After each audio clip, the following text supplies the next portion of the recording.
Isang bagong awiting magsimbawi kayo sa Panginoon sa daigdigan.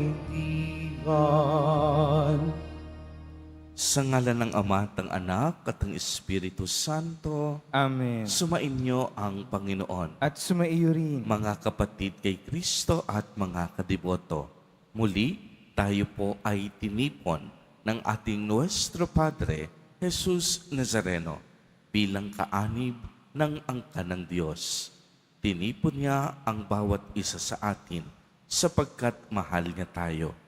Kaya dumulog po tayo sa ating maawaing Panginoon na nagpapatawad ng lubos. Inaamin ko sa makapangyarihang Diyos At sa inyo, mga kapatid, nalubha akong nagkasala sa isip, sa salita at sa gawa, at sa aking pagkukulang. Kaya isinasamo ko sa mahal na Birheng Maria, sa lahat ng mga anghel at mga banal, at sa inyo, mga kapatid, na ako'y ipanalangin sa Panginoong ating Diyos. Kaawaan tayo ng makapangyarihang Diyos. Patawarin tayo sa ating mga kasalanan at patnubayan tayo sa buhay na walang hanggan. Amen. Panginoon, kaawaan mo kami. Panginoon, kaawaan mo kami. Kristo, kaawaan mo kami. Kristo, kaawaan mo kami. Panginoon, kaawaan mo kami. Panginoon, kaawaan mo kami. Manalangin tayo. Ama naming makapangyarihan, ipagkaloob mong maitaguyod ang sanlibutan sa matiwasay na pag-iral ayon sa layunin mo para sa aming kapakanan. Sa pagsamba sa iyo ng may panatag na kalooban sa pamamagitan ni Jesucristo, kasama ng Espiritu Santo, magpa sa walang hanggan. Amen. Magsiupo muna ang lahat.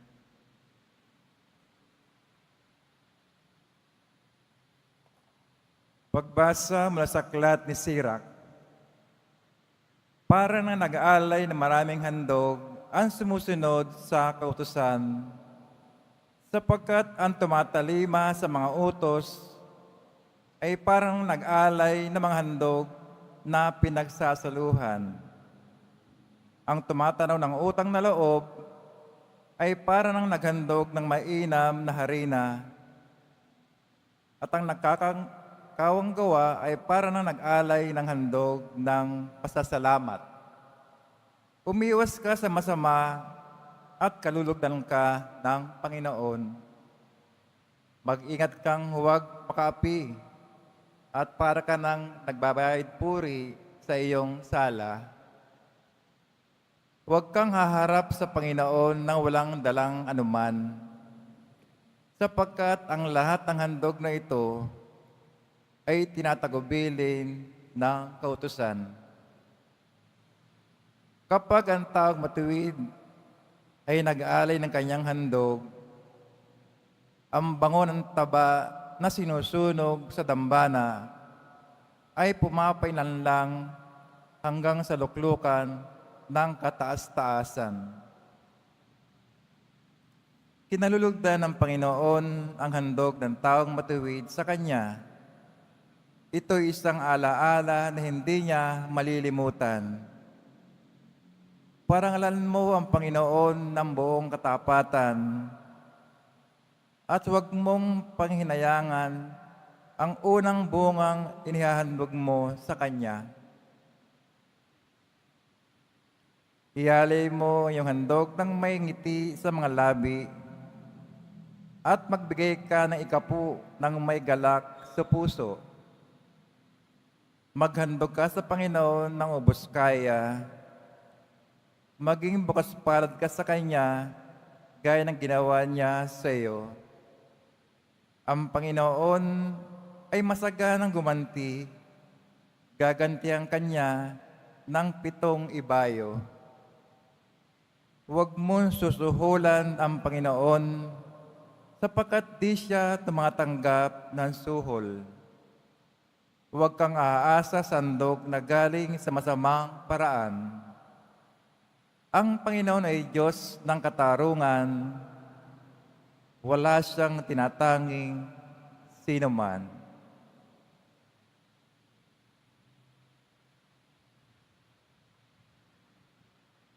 ang salita ng Diyos. Salamat sa Diyos.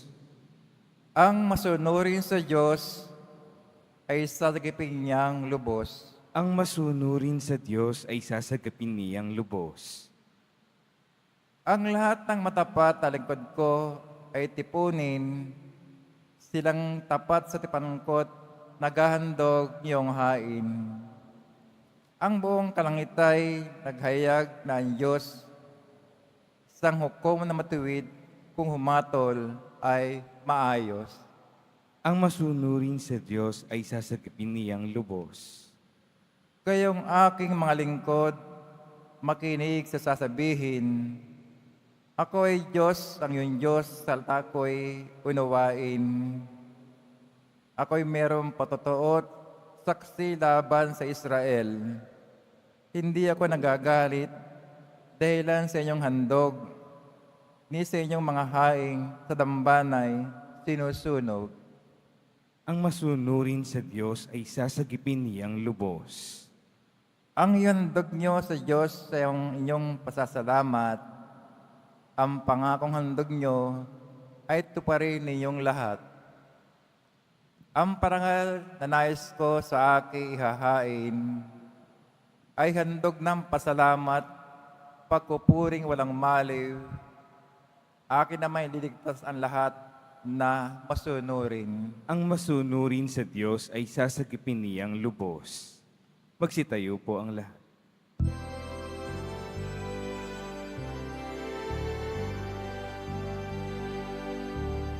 Hallelujah, Hallelujah, Hallelujah, Hallelujah.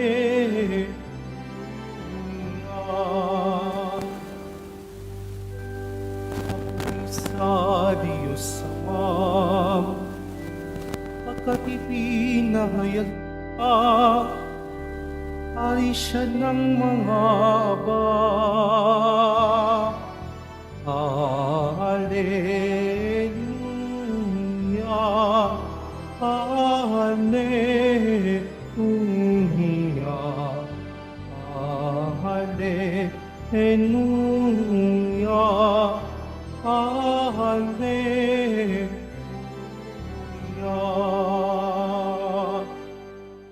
Sumainyo ang Panginoon. At sumaiyo rin. Ang mabuting balita ng Panginoon ayon kay San Marcos. Papuri sa iyo, Panginoon. Noong panahong iyon, nagsalita si Pedro kay Jesus, "Tingnan po ninyo, iniwan namin ang lahat at kami sumunod sa inyo." Sinabi ni Jesus, "Tandaan ninyo ito, ang sinumang mag-iwan ng bahay o mga kapatid, ina, ama, mga anak, mga lupa dahil sa akin at sa mabuting balita ay tatanggap ng makasandaang ibayo sa buhay na ito. Mga bahay, mga kapatid, mga ina, mga anak, at mga lupa, ngunit may kalakip na pag-uusig. At sa kabilang buhay ay magkakaroon ng buhay na walang hanggan. Ngunit maraming nauuna na magiging huli at maraming nahuhuli na magiging una." Ang mabuting balita ng Panginoon. Pinupuri ka namin, Panginoong Hesukristo. Magsiupo muna ang lahat. Magandang umaga po sa inyong lahat, mga kapatid kay Kristo. Sa lahat po ng ating mga taga-subaybay, sa iba't ibang online platforms, at sa lahat ng ating mga kadiboto, sa iba't ibang panig ng Pilipinas, at maging sa buong mundo, kung saan tayo ay naaabot ngayon ng ating live streaming. Mapayapang umaga din po sa inyong lahat. Purihin at dakilain natin ang ating Panginoon, ang mahal na poong Jesus Nazareno.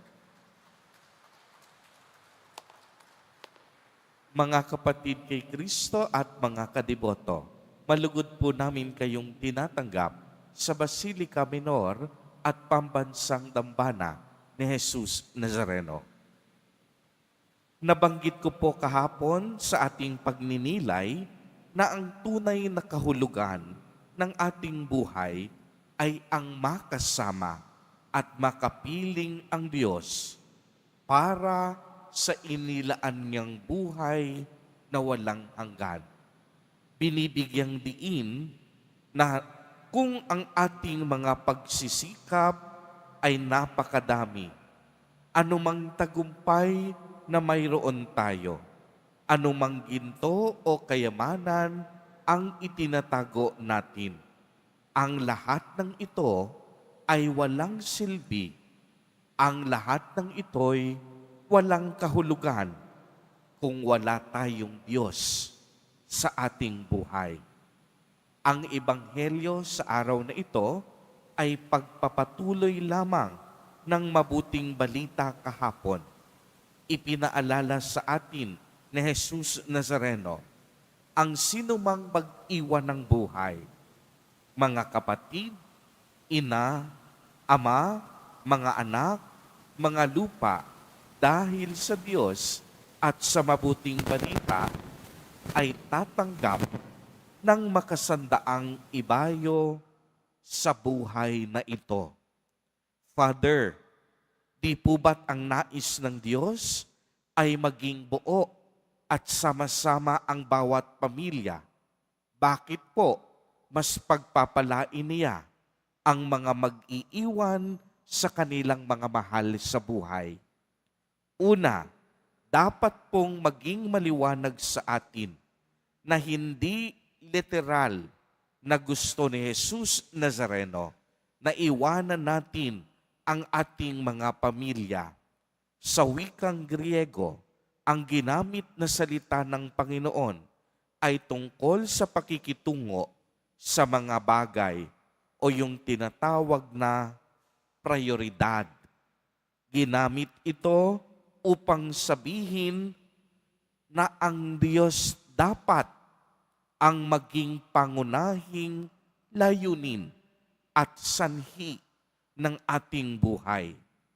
Nangunguna dapat sa listahan natin ang ating Panginoon na siyang dapat nating mamahalin at paglilingkuran sa abot ng ating makakaya. Kaya literal din naman sa buhay ng mga pari, reliyoso at reliyosa na iwan ang kanilang pamilya upang buong pusong ialay at ihandog ang kanilang sarili para sa Diyos at sa sambayanan ng Diyos. Kaya nga po napakaganda ng sinabi sa atin sa unang pagbasa sa aklat ni Sirach. Kinalulugdan ng Panginoon ang handog ng mga taong matutuwid. Ito'y isang alaala na hindi malilimutan. Parangalan mo ang Panginoon ng buo mong katapatan at huwag mong panghinangayanan ang mga bungang inihahandog mo sa Kanya. Ialay mo ang iyong handog ng may ngiti sa iyong mga labi at magbigay ka ng may galak sa iyong puso. Maghandog ka sa Panginoon ng ubos kaya. Maging bukas palad ka sa Kanya, gaya ng ginawa niya sa inyo. Kaya nga, ihandog natin ang ating oras, panahon at sarili sa ubasan ng Panginoon. Dahil kung tayo ay nakatutok at nakasentro sa Diyos, tiyak yun, hindi niya tayo pababayaan. Kaya nga idinagdag pa sa aklat ni Sirach, ang Panginoon ay masaganang gumaganti. Gagantihan kaniya ng 7 ibayo. Ibig sabihin nito na ang Diyos hindi nauubusan sa pagbubuhos ng mga grasya at pagpapala sa mga taong pinipili at pinaninindigan siya. Amen. Purihin at dakilain natin ang ating Panginoon, ang mahal na poong Jesus Nazareno.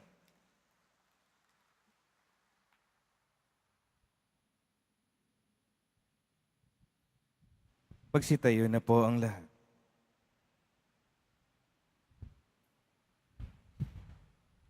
Minamahal kong mga kapatid, mulat sa panganib ng ating pagtitiwala sa mga layaw ng mundong ito, itinataas natin sa araw na ito ang ating mga puso sa maalab na pananalangin sa Ama.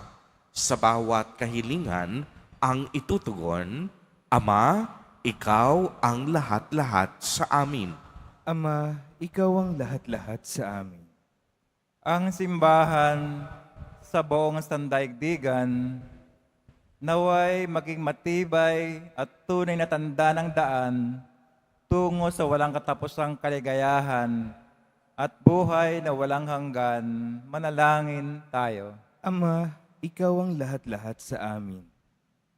Tayong lahat naway matutong magtiwala sa mga espiritual na pinahalaghan na siya nagpapayaman ng buo nating katauhan at hindi sa mga material na kayamanan na nagbibigay ng kawalang kasiyahan sa ating mga kaluluwa. Manalangin tayo.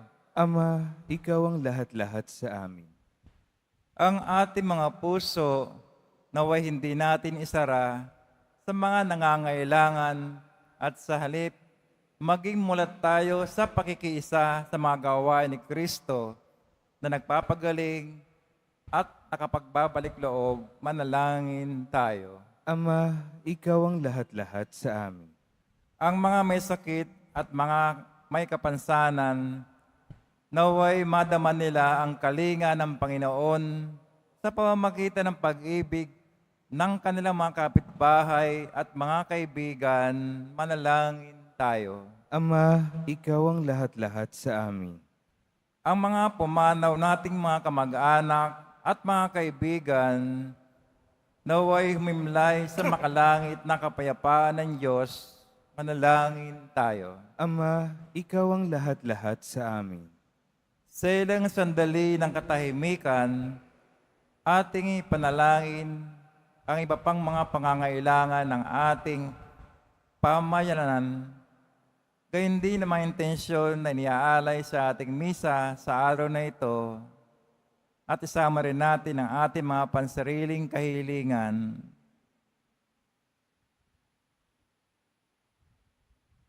Manalangin tayo.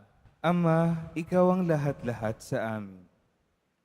Makalangit na Ama, tingnan mo ng may habag ang mga nangangailangan. Liwanagan mo ng iyong katotohanan ang aming buhay at bigyan kami ng biyaya na mamuhay ayon sa mataas na pagpapahalaga sa amin ng iyong anak na si Jesucristo.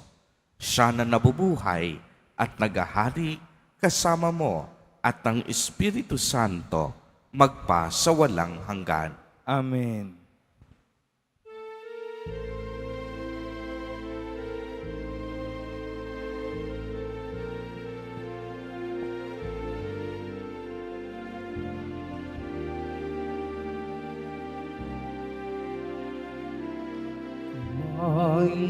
Maihan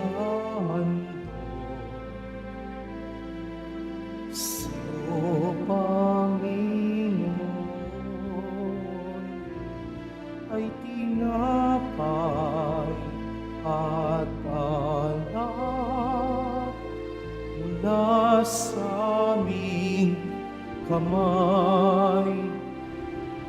Sa iyong kabutihan inialay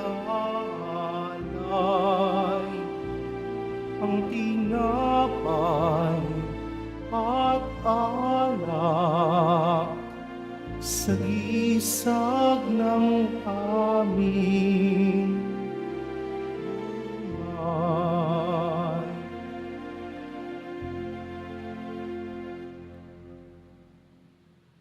Magsitayo na po ang lahat. Manalangin kayo mga kapatid upang ang paghahain natin ay kalugdan ng Diyos amang makapangyarihan. Tanggapin nawa ng Panginoon itong paghahain sa iyong mga kamay, sa kapurihan niya at karangalan sa ating kapakinabangan at sa buong sambayanan niyang banal. Ama naming lumikha, ipinagkaloob mo ang mga dapat ialay upang aming sambahin ang iyong ngalan. Kaawaan mo kami at pagbigyan upang ang iyong kaloob para kami makapaghain ay mapakinabangan bilang pagpapala mo sa amin sa pamamagitan ni Jesucristo kasama ng Espiritu Santo magpa sa walang hanggan. Amen. Sumainyo ang Panginoon. At sumaiyo rin, Itaas sa Diyos ang inyong puso at diwa. itinaas na namin sa Panginoon. Pasalamatan natin ang Panginoong ating Diyos. Marapat na siya ay pasalamatan. Ama naming makapangyarihan, tunay ngang marapat na ikaw ay aming pasalamatan. Sa iyong paglingap at kagandahang loob, ang tao'y nilikhamot, pinangasiwa sa sansinukob. Sa hangad mong siya'y iwastong lubos, siya'y pinagdusa mo sa kaniyang pagtalikod. Sa iyong pagiliw, iyong ipinahintulot, na makabalik siya sa pamamagitan ni Kristo Jesus. Kaya kaisa ng mga anghel na nagsisiawit ng papuri sa iyo, nang walang humpay sa kalangitan, kami nagbubuni sa iyong kadakilaan. Santo, Santo, Santo, Panginoong Diyos ng mga hukbo, napupuno ang langit at lupa ng kadakilaan mo. O sana sa kaitaasan, pinagpala ang naparirito sa ngalan ng Panginoon. O sana sa kaitaasan, magsiluhod po ang lahat. Ama naming banal, ikaw ang bukal ng tanang kabanalan. Kaya't sa pamamagitan ng iyong Espiritu, ay gawin mo pong banal ang mga kaloob na ito upang para sa amin ay maging katawan at dugo ng aming Panginoong Jesucristo. Bago niya pinagtiis ang kusang loob na maging handog, hinawakan niya ang tinapay, pinasalamatan kaniya. Pinagati-hati niya iyon, iniabot sa kaniyang mga alagad at sinabi, "Tanggapin ninyong lahat ito at kanin. Ito ang aking katawan na ihahandog para sa inyo."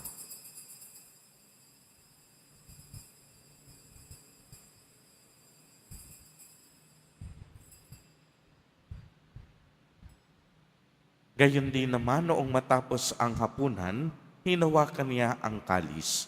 Muli kanyang pinasalamatan. Iniabot niya ang kalis sa kaniyang mga alagad at sinabi, "Tanggapin ninyong lahat ito at inumin. Ito ang kalis ng aking dugo, ng bago at walang hanggang tipan. Ang aking dugo na ibubuhos para sa inyo at para sa lahat sa ikapagpapatawad ng mga kasalanan.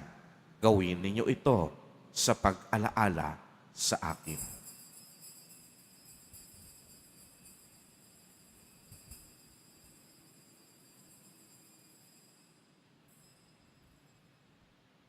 Magsitayo po ang lahat. Ang misteryo ng pananampalataya. Si Kristo'y namatay, si Kristo'y nabuhay, si Kristo'y babalik sa wakas ng panahon. Ama, ginagawa po namin ngayon ang pag-alaala sa pagkamatay at muling pagkabuhay ng iyong anak. Kaya't iniaalay namin sa iyo ang tinapay na nagbibigay buhay at ang kalis na nagkakaloob ng kaligtasan. Kami po'y nagpapasalamat dahil kami iyong minarapat na tumayo sa harap mo para maglingkod sa iyo. Isinasamo namin na kaming magsasalo-salo sa katawan at dugo ni Kristo ay mabuklod sa pagkakaisa sa pamamagitan ng Espiritu Santo.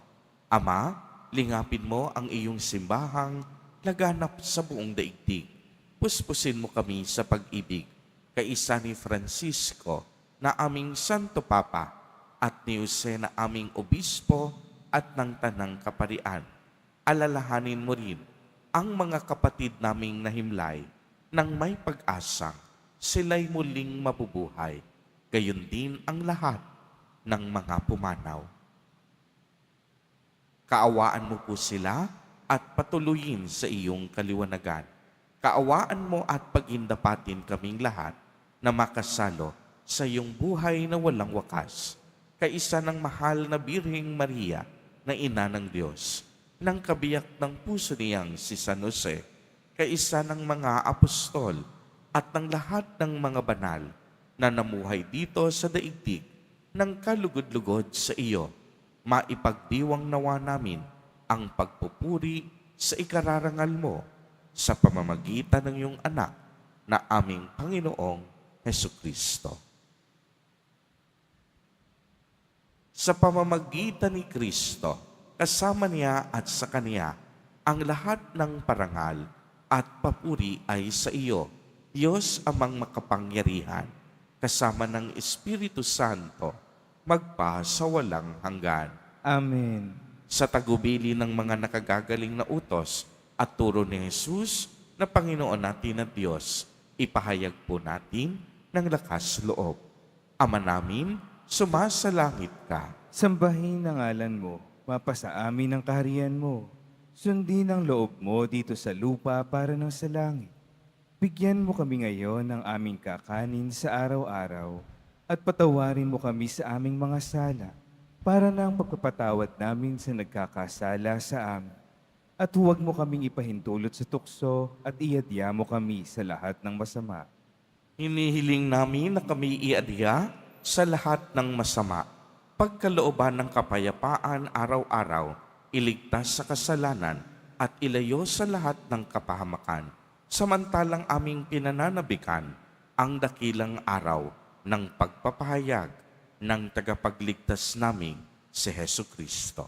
Sapagkat iyo ang kaharian at ang kapangyarihan at ang kapurihan magpakailanman. Amen. Panginoong Hesukristo, sinabi mo sa iyong mga apostol, kapayapaan ang iniiwan ko sa inyo, ang aking kapayapaan ang ibinibigay ko sa inyo. Tunghayan mo ang aming pananampalataya at huwag ang aming mga pagkakasala. Pagkalooban mo po kami ng kapayapaan at pagkakaisa ayon sa iyong kalooban, kasama ng Espiritu Santo, magpa sa walang hanggan. Amen. Ang kapayapaan ng Panginoon ay laging sumainyo. At sumaiyo rin. Magbigayan po tayo ng kapayapaan sa isa't isa.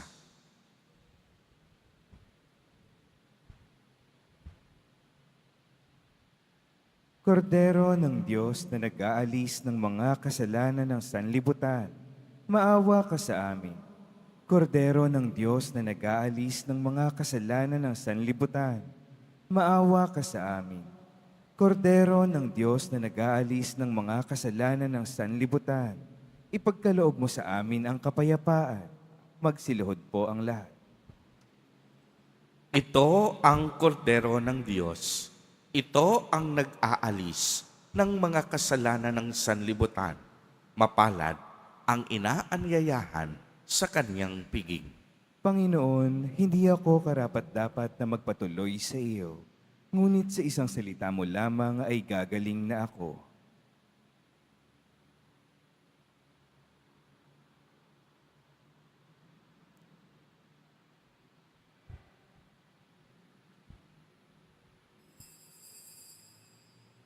Para sa lahat ng tatanggap ng banal na komunyon, sasagot po tayo ng amen pagkasabi ng pari o ng lay minister ng katawan ni Kristo.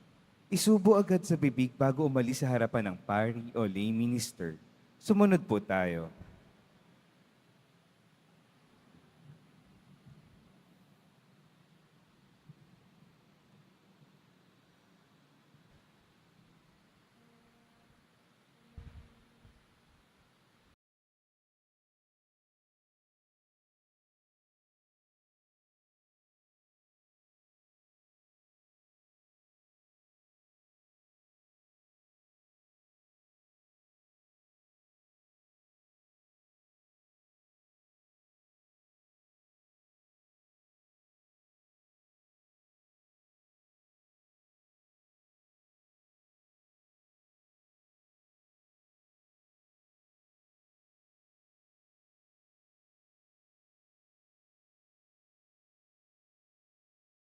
Ama naming mapagmahal, kaming iyong pinapakinabang ay iyong kaawaan upang ang aming pinagsaluhan ay magdulot ng aming pakikilahok sa iyong buhay na hindi matatapos.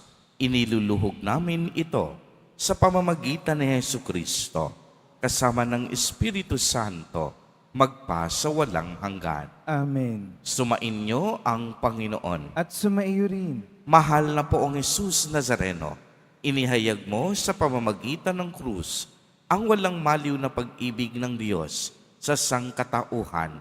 Pakinggan mo ang kahilingan, lalo na para sa mga nangangailangan ng iyong tulong at awa. Makamtanawa namin ang iyong kasagutan na may utang na loob na tinatanaw. Basbasan din po ninyo ang mga imahin at dasalan upang lalo kaming manalangin at magtiwala. Sa pamamagitan ng bendisyon na ito, naway lalo kaming maging mapaglingkod, masunurin at tapat sa iyo na aming maluwalhating Panginoon, magpa sa walang hanggan. Amen. At pagpalain po kayong lahat at ng inyong buong pamilya ng makapangyarihang Diyos, Ama, Anak, at Espiritu Santo. Amen. Pumayo kayong taglay ang pag-ibig at kapayapaan ng poong Jesus Nazareno. Salamat sa Diyos.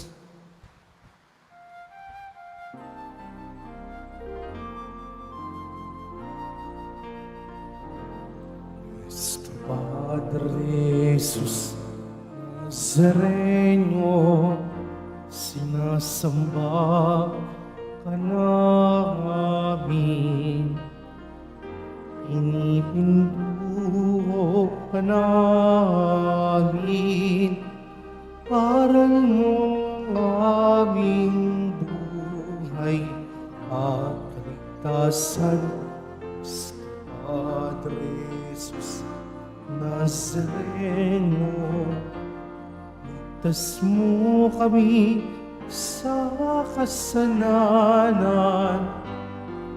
Ang krus mong namatayan ay sagisag ng aming kaligtasan. Nuestro Padre Jesus Nazareno, narangal namin.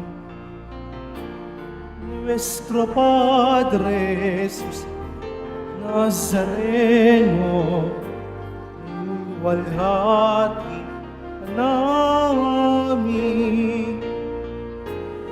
Nuestro Padre Jesus Nazareno, diyaran namin.